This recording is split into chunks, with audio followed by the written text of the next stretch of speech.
Masa kebangkitan Kristus. Filipi 3 ayat 10 sampai 11. Ayat ini juga saya khotbahkan di Jumat Agung. Jadi masih ayat yang sama, tapi dalam tema Jumat Agung itu adalah mengenal kuasa kematian Kristus. Yang kukehendaki ialah mengenal Dia dan kuasa kebangkitannya dan persekutuan dalam penderitaannya, di mana aku menjadi serupa dengan Dia dalam kematiannya, supaya aku akhirnya beroleh kebangkitan dari antara orang mati. Jadi di Jumat Agung kemarin saya berbicara tentang menjadi serupa dengan Dia dalam kematiannya. Jadi untuk menjadi serupa dalam kematiannya, manusia lama mesti dikuburkan. Itu poin yang pertama kemarin kan? Nah, mesti dikuburkan. Mudah-mudahan itu dimuat di warta. Haleluya. Nah, untuk dikuburkan itu nanti belajar sudah di warta situ. Nah, ada beberapa hal di situ. Nah, lalu hari ini saya akan mengangkat satu tema masih di ayat yang sama, itu kuasa kebangkitan Kristus. Ini kerinduan Rasul Paulus. Dia bilang yang kukehendaki ialah mengenal Dia dan kuasa kebangkitannya. Itu kerinduan yang luar biasa. Kiranya kita pun boleh memiliki kerinduan yang besar supaya kita pun bisa mengalami kuasa kebangkitan Kristus ini. Yang pertama, kita melihat kuasa kebangkitan Kristus. Kuasa apa di balik kebangkitan Kristus? Yang pertama adalah kita lihat masih cerita tentang pengalaman hidupnya Rasul Paulus. Di dalam 1 Korintus pasal 15 ayat 8 dikatakan di sana sampai ayat 11. Dan yang paling akhir dari semuanya ialah, saya ulangi, dan yang paling akhir dari semuanya, Ia menampakkan diri juga kepadaku sama seperti kepada anak yang lahir sebelum waktunya. Karena aku adalah yang paling hina dari semua rasul, bahkan tidak layak disebut rasul, sebab aku telah menganiaya jemaat Allah. Tetapi kasih karunia Allah aku adalah sebagaimana aku ada sekarang, dan kasih karunia yang dianugerahkannya kepadaku tidak sia-sia. Sebaliknya, aku telah bekerja lebih keras daripada mereka semua, tetapi bukannya aku, melainkan kasih karunia yang menyertai aku. Sebab itu, baik aku maupun mereka, demikianlah kami mengajar, dan demikianlah kamu menjadi percaya. Latar belakang Rasul Paulus ini adalah seorang penganiaya jemaat. Dia adalah orang yang sangat setia dalam kepercayaan yang semula, berpegang teguh pada Taurat, sehingga kalau ada orang lain berbeda dengan pemahamannya, dia boleh bunuh. Itu Rasul Paulus. Bahkan dikisahkan di dalam kisah para rasul bagaimana Stefanus mati dilempari dengan batu, dan di situ disaksikan oleh Rasul Paulus. Orang lain lihat orang dilempar dengan batu berdarah-darah, mungkin rasa iba, rasa kasihan, tapi Paulus menyaksikan itu, dia justru semangat lihat orang lain mati. Itu Paulus. Dia lihat bahwa apa yang dilakukan itu mendapat dukungan dari orang-orang lain yang sama kepercayaan dengan dia. Dia minta surat kuasa dari para penguasa, para imam besar. Kasih saya surat supaya saya akan sweeping orang-orang yang beribadah, percaya kepada Tuhan Yesus, beribadah kepada Tuhan Yesus. Itu sweeping jalan dari kota ke kota, kemana mereka pergi. Bahkan di negara kita ini terkenal itu sweeping orang ibadah, ya kan? Kalau itu terjadi, zaman Rasul pun sudah mengalami itu. Amin. Puji Tuhan. Makanya kita di Kolontalia bersyukur masih bisa bebas memuji memuliakan nama Tuhan. Haleluya. Kita bersyukur masih tidak ada hambatan untuk kita beribadah. Makanya pergunakanlah kesempatan itu cari Tuhan. Karena ada masa-masa yang suka di mana orang bersuka ibadah tapi betapa sulit. Itu zaman itu begitu. Orang suka beribadah, tetapi merasa takut itu ada, terintimidasi. Bahkan saya pernah nonton seperti dia. Itu orang sekumpulan anak-anak Tuhan beribadah itu dibakar hidup-hidup. Dibakar hidup-hidup. Mereka keluar itu di got begitu, ditaruh di got yang panjang begitu, ranting-ranting kering ditimbun di atas mereka lalu dibakar. Ada yang suka kupas-kupas badannya, teriak-teriak panggil Tuhan Yesus. Begitu keluar dari situ ditendang lagi ke dalam api. Mengerikan. Dan saya percaya orang-orang seperti ini mereka tidak menyangkal imannya. Mereka menerima mahkota seperti Stefanus. Waktu dia diracun dengan batu, dia cuma mengangkat tangannya berdoa, ampuni mereka, sebab mereka tidak tahu apa mereka berdoa. Jadi dari kisah ini poinnya itu adalah kebangkitan Kristus sanggup membuat orang mengalami perubahan hidup dari yang buruk menjadi baik. Amin. Paulus dari seorang penjahat diubah Tuhan menjadi alat yang Tuhan dipakai Tuhan dengan dahsyat dan luar biasa. Saya berdoa setiap kita saat ini sudah mengalami kebangkitan Tuhan Yesus supaya kita semua boleh dipakai Tuhan dengan dahsyat dan luar biasa. Dipakai Tuhan bukan nanti mau jadi pendeta, kita semua ini murid-murid Kristus dimanapun kita bisa jadi saksi, sedang doakan orang, layani orang. Kalau ada orang minta didoakan, doakan. Tidak usah telepon ketua komsel atau bapak ibu gembala, keburu mati nanti dia. Doa dulu saya. Tunggu dulu, saya telepon dulu ketua komsel. Waduh, ini nafas 311 doakan. Tuhan lihat nafasnya 311, tolong Tuhan, mujizat terjadi, kasih panjang umur. Kalau mujizat itu terjadi, pasti heboh keluarga yang diselamatkan Tuhan. Amin. Kalau memang tidak sembuh juga pada akhirnya waktu kita doakan ternyata dia mati, puji Tuhan. Engkau digelar sebagai pendeta maut sudah. Ada teman saya begitu. Kalau ada orang yang sakit gitu dipanggil dia. Setiap kali dia harus pelayanan doa orang sakit, itu melayani orang sakit. Selalu saja tidak lama orang itu meninggal. Iya. Ya kami satu jemaat waktu itu tapi di Jawa kan. Satu kali teman di pastori, teman pengerja, dia kecelakaan, masuk rumah sakit, teman bilang begini, Hen, kamu dipanggilkan, disebutlah namanya temannya, ketua pemuda dia, tapi sudah punya anak, tapi ketua pemuda dia. Kalau makanya kalau bapak ibu di sini dia sudah punya anak, kalau ditunjuk jadi ketua pemuda, maju saja. Nah, siapa tahu nanti bapak ayah jadi ketua pemuda. Jadi waktu dia dipanggil itu, mau dipanggil kan ini ketua pemuda. Jangan. Kenapa jangan? Orang di jamaat ini sudah terkenal kalau dia berdoa pasti tinggi. Baru ini hamba Tuhan ini teman ini, dia juga bersaksi saya termasuk pendeta yang sukses. Selalu bawa orang cepat pulang ke surga. Haleluya.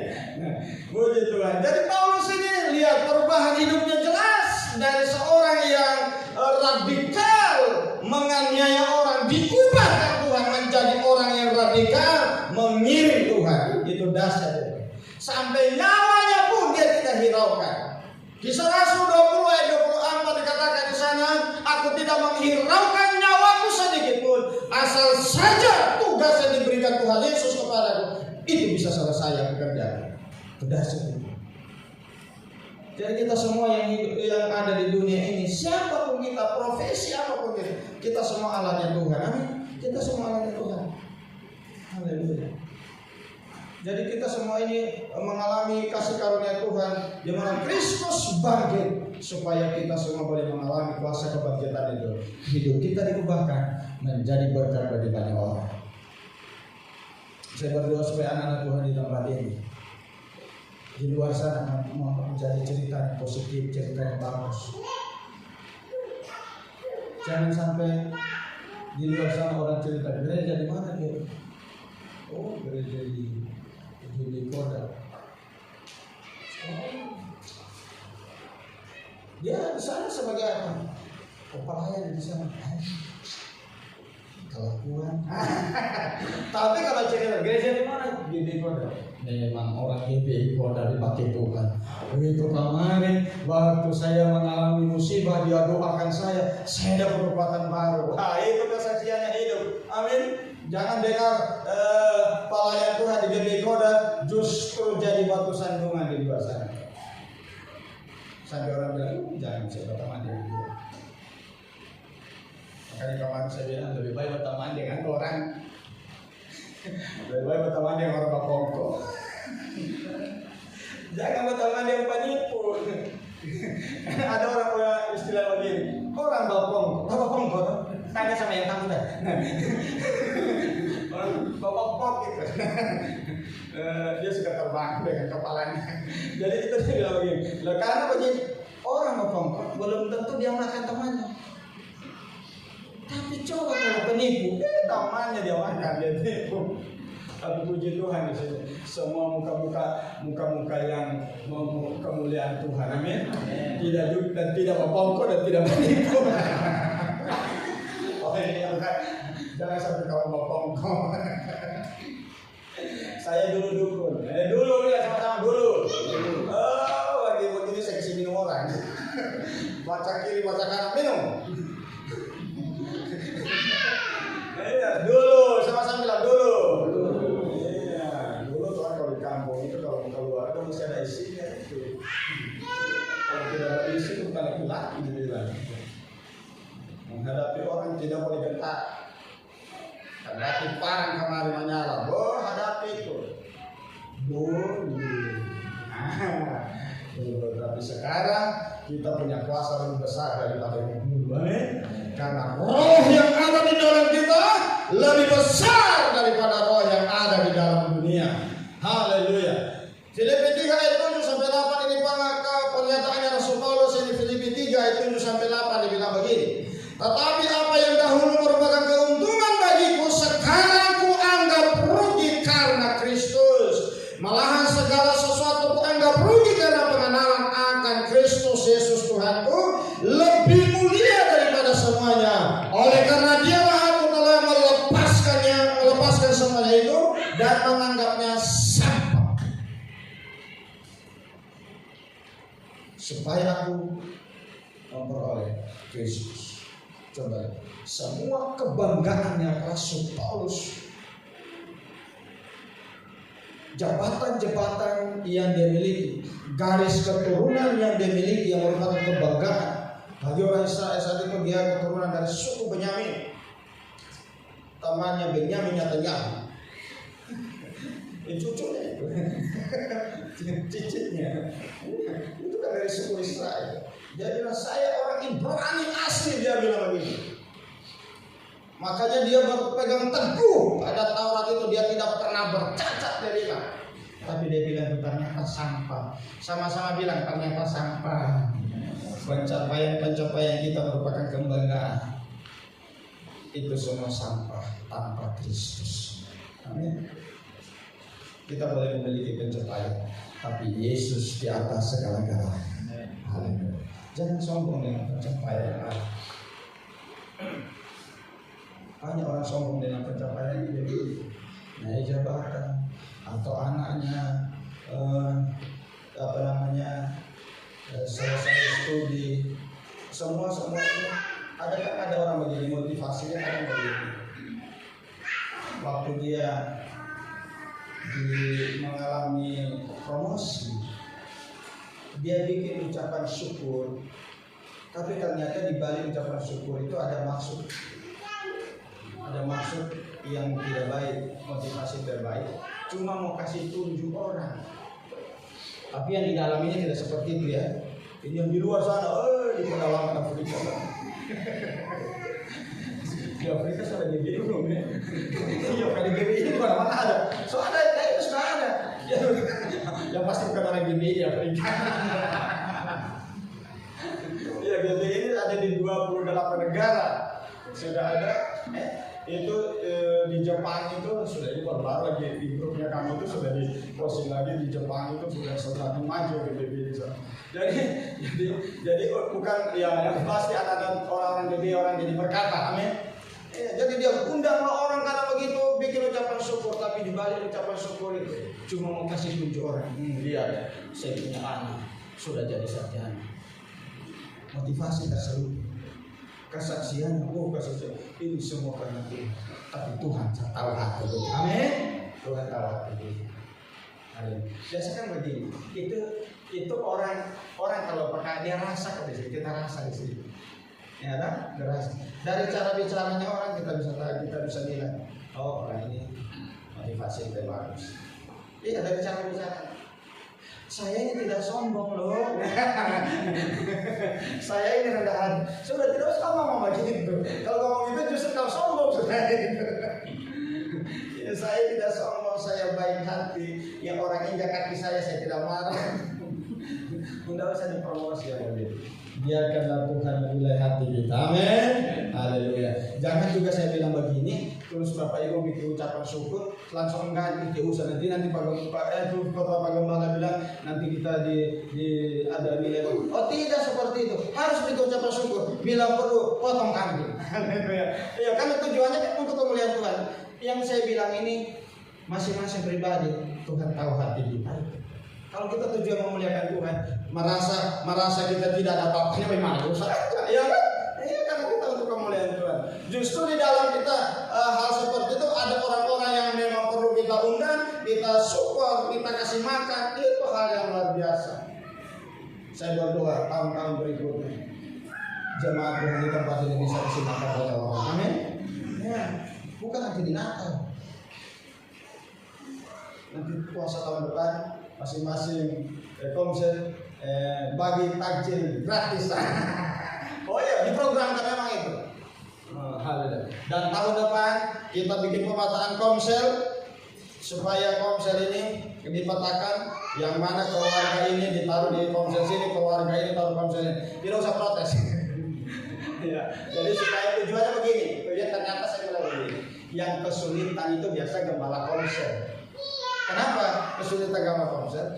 Dia punya anggota satu ada di ujung timur sana, dia ada di barat. Dia kesulitan kalau mau ke kunjungan. Ternyata ada gembala komsel dan pelayan sana memang berdomisili di sana. Kasih dia di sana. Kira-kira begitu ya. Amin. Haleluya, puji Tuhan. Nah, itu hal yang pertama. Hal yang pertama adalah apa tadi? Kuasa kebangkitan Kristus itu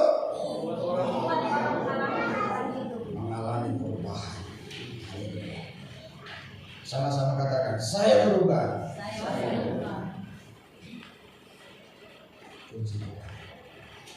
Yang kedua, Yohanes 20 ayat 24 sampai 29 dikatakan demikian. Ini cerita tentang Thomas. Ada nama Thomas itu? Kalau orang Toraja kasih nama Thomas, dipanggilnya biasa kasih Thomas. Ada Thomas itu. Kalau pakai Thomas ada Om Thomas sudah masuk. Oh saudaranya Ibu Lala sudah dari satu kampung. Alhamdulillah. Saudara dari Tapak kayaknya. Tetapi Thomas seorang dari ke-12 murid itu yang disebut Didimus tidak ada bersama-sama mereka ketika Yesus datang. Rupanya suatu peristiwa Yesus datang pada murid-muridnya. Thomas ini tidak ada di situ. Lalu saya tidak usah baca selanjutnya. Bilang begini. Lalu satu waktu 8 hari kemudian ini sebelumnya itu teman-temannya bilang begini. Yesus datang tadi kunjungi. Terus Thomas saya percaya. Selain kamu kata Thomas saya percaya. Jadi kalau saya tidak taruh tangan saya itu di bekas paku, di tangannya itu di lubang paku dengan di lambungnya itu, di saya pokoknya saya tidak percaya. Lalu ceritanya 8 hari kemudian baca situ selanjutnya Yesus datang. Yesus sudah lagi Thomas ini kan. Ini bahasa sehari-hari saya pakai. Di sini tangan sini. Kasih masuk di sini. Jadi kasih masuk di bekas paku. Tapi Thomas langsung sadar ya Tuhan dan Allahku. Dia sadar bahwa dia bersalah kan. Jadi poin yang kedua ini adalah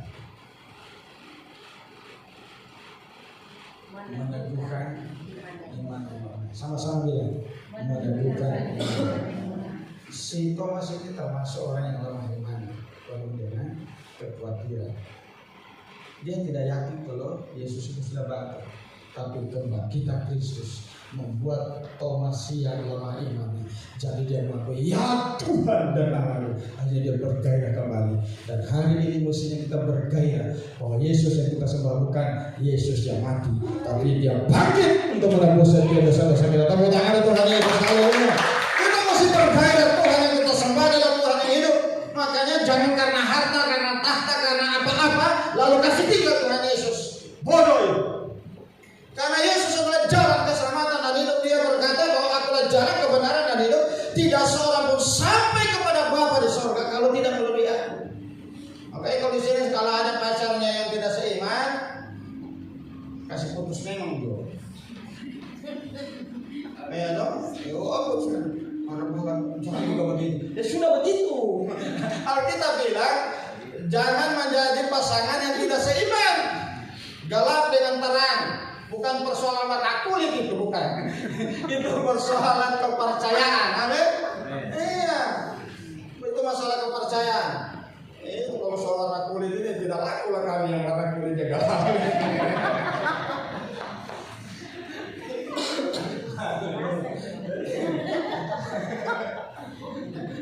Bahagialah Pak Jeffrey. Dan saya juga. Haleluya. Oh Tuhan, sama-sama yang puji Tuhan. Jadi ini ketegasan firman Tuhan. Dari sekarang ini kita harus betul-betul pegang teguh iman kita, berpegang teguh pada Kristus. Jangan sampai hal-hal sepele lalu kita meninggalkan Tuhan. Apalagi cuma persoalan tersinggung, persoalan tidak ditegur, persoalan jabat tangan, tidak dilihat mukanya. Ada yang begitu, penerima tamu karena lagi asik bercerita, basalam tapi tidak lihat mukanya, tersinggung dia. Dia tidak lihat muka saya waktu basalam, saya tidak mau pikir-pikir di sini. Orang di sini mau cerita. Ada begitu, ya tahu kita ada. Ya tahu di ruangan ini ada atau tidak ada. Kalau aku tahu sudah ada. Ya kadang kan orang lagi baca asik bercerita, terus ada orang tegur, kita tidak lihat mukanya. Tersinggung, dia pendam itu. Nanti mereka mati baru jadi pengakuan. Dan karena mati dalam dosa. Haleluya. Nah, hal yang kedua apa tadi? Sekarang yang terakhir. Yang terakhir ada video bisa sempat tidak enak. Memperlengkapi orang percaya dengan kuasa. Jadi waktu Tuhan Yesus ini dekat-dekat naik ke surga, nanti kita akan memperingati hari kenaikan juga nanti. Ini mereka dekat sebelum dia dekat surga. Lalu murid-muridnya yang kepala batu itu dia tidak percaya, yang degil. Itu ada ayatnya itu. Kegilaan hati mereka. Nanti baca ya, saya tidak usah baca lah. Mereka Yesus melihat kegilaan hati mereka. Bayangkan biar orang yang degil hati, Yesus tetap sayang sama mereka. Itu keras hati orang ini. Lalu beliau dikumpul, lalu dia Yesus bilang lagi, kamu akan menjadi saksiku dan aku akan memberikan kuasa kepada kamu kalau kamu doakan orang, orang sakit disembuhkan. Lalu kalau kamu minum racun maut, orang kasih racun begitu, kamu tidak apa-apa. Lalu kalau kamu digigit ular berbisa, kamu juga tidak apa-apa. Itu ayat begitu. Dan itu beberapa ayat sudah digenapi, termasuk Paulus itu digigit ular berbisa dan orang bilang begini, mati dia ini. Jadi orang punya prasangka itu sama Paulus begini, dia ini penjahat keras kakak. Dia luput dari air. Waktu itu kan dihantam ombak mereka, jadi akhirnya kapal mereka terdampar, lalu tiba di suatu pulau, lalu orang lihat, oh ini penjahat ya memang ini. Ya orang kenapa penjahat mungkin waktu itu memang dia tahanan. Baru mungkin baju dia pakai baju tahanan gitu kan, ada ciri khasnya. Lalu ini dia luput dari air, tapi di sini tidak luput dia digigit ular itu. Dia kebas itu ular di dalam api. Karena waktu itu mereka menghangatkan diri. Orang tunggu 1 menit, 2 menit. Karena ular berbisa orang tahu di sebelah sampai lihat sudah berjam-jam tidak apa-apa dong. Seperti dewa ini, kata bilang sudah dianggap dewa lagi dia. Dan di saat itu ada gubernur yang dilayani. Gubernur itu terima Tuhan Yesus. Dari tepuk tangan Tuhan. Ternyata ini lewat pengalaman hidup orang bisa lihat Yesus hidup di dalam kita. Karena kuasa Tuhan bekerja di dalam diri kita. Putar videonya pengalaman Jim Pios di Papua 45 tahun pelayanan, saat itu mungkin sudah lebih sekarang. Dalam pelayanannya itu dia ulang-ulang satu. Nanti dia kata saya ulang-ulang satu. Bantu dulu ini saya dia sudah mati terus keluar. Ulang-ulang satu, bayangkan saya mulai dia di Papua. Stop di pause juga dia melayani terus memang betul-betul. Waktu dia pulang, orang di pedalaman bilang begini, dia pasti tidak pulang lagi. Begitu sembuh pulang lagi ke sana. Begitu ternyata lewat peristiwa itu mata orang terbuka. Ini orang ini kata balik terus ke sini. Pasti ada pasangan Tuhan untuk kita di sini. Mereka terbuka. Saat ini bisa bicara tentang diri sendiri, kita dengar. bukan orang lain. Banyak tahu kami 45 tahun di Papua dan tahun 77 waktu kami datang, saya dan istri baru nikah dan kami punya panggilan dalam hidup ini. Kami membuat pelayanan yang orang lain tidak bisa buat atau tidak mau buat. Kalau orang lain bisa silakan, kami mau cari pelayanan yang orang lain tidak mau. Itu yang bawa kami ke Papua, Irian Jaya, dan ke suku yang paling terisolir, paling terbelakang di daerah selatan Merauke, tapi di tengah hutan, bukan dekat kota Merauke. Dan kami masuk dengan pesawat air turun di sungai dan mulai menyatu dengan satu masyarakat yang belum pernah ketemu orang dari luar. Kami yang pertama. Dan sesudah 1 bulan di sana, saya dapat hadiah di Papua, namanya malaria. Saudara datang ke Papua pasti ada hadiah pemberian malaria. Dan malaria di Papua bukan malaria ringan, ini malaria paling ganas di dunia. Angkatan Laut dari Amerika sudah buat penelitian di seluruh dunia dan mereka menemukan di Papua ada malaria yang tidak selalu bisa diobati dengan obat yang ada. Selalu mutasi baru. Dan saya dapat malaria, panas tinggi, menggigil, muntah, dievakuasi dengan pesawat air keluar kembali. 1 minggu, 2 minggu lagi malaria lagi. Dievakuasi keluar, sembuh kembali malaria. Setiap bulan malaria, 1 tahun, 2 tahun, 3 tahun, malaria terus. Saya tanya Tuhan, kenapa saya dapat malaria? Apakah saya punya panggilan untuk sakit? Karena saudara saya tidak punya teologi penderitaan. Saya punya teologi kemakmuran yang Amerika sudah bawa ke Indonesia, maaf. Tapi teologi penderitaan saya tidak punya. Saya harus belajar itu di Indonesia, di mana saya percaya Tuhan adalah Jehovah Rafa yang mau menyembuhkan. Tapi kadang-kadang dalam hikmat dan pengetahuan dia sendiri, dia delay, dia tunda kesembuhan untuk maksud yang lebih mulia, di mana kita bisa mencerminkan Yesus kepada dunia di dalam penderitaan kita. Dan saya dapat belajar terus sampai tahun ketiga ada terobosan dan banyak orang bertobat di suku kami sampai menjadi kegerakan 80% suku ini percaya Yesus. Amin. Beberapa tahun kemudian saya di satu rumah tradisional, kami duduk keliling api, bakar sagu, omong-omong, dan ada satu bapak tanya saya, Jim, masih ingat tahun-tahun pertama waktu selalu sakit? Oh ya, saya ingat, tidak bisa lupa. Kami lihat Jim jatuh sakit, dibawa keluar, kami pikir dia tidak akan kembali. Tapi kembali lagi, jatuh sakit lagi, dibawa keluar, kami pikir dia tidak akan kembali. Tapi kembali lagi.